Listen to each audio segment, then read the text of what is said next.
ស្លែងព្រៃវែងបងទឹកបងនឹកមិនភ្លេចអនុស្សាវរី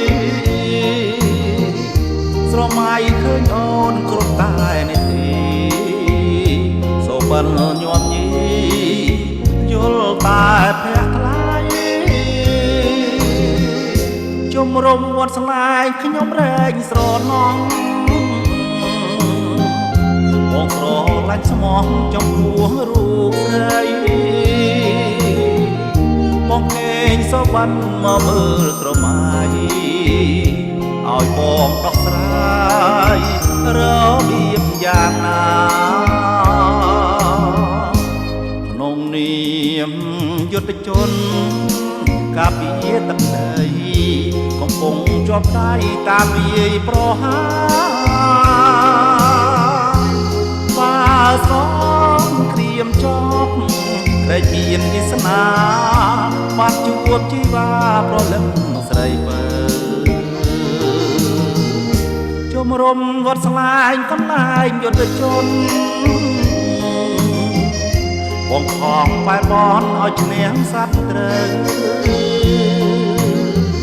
ឲ្យតបខ្មែរយើងឈ្នះរាំងឆាប់វាសនាបាក់លើជួបមើលជាគូ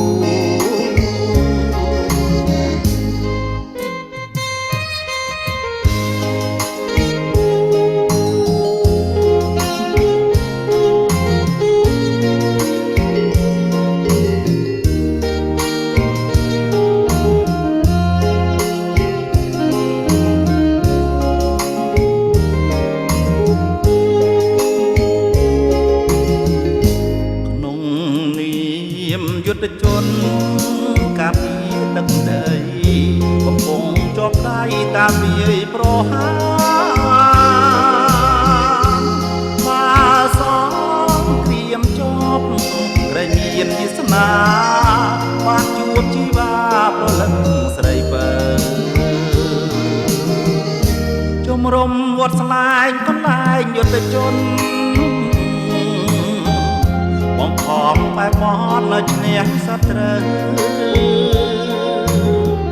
ឲ្យតបខ្មែរយើងឈ្នះរហ័សឆាប់វាសនាបាក់លើ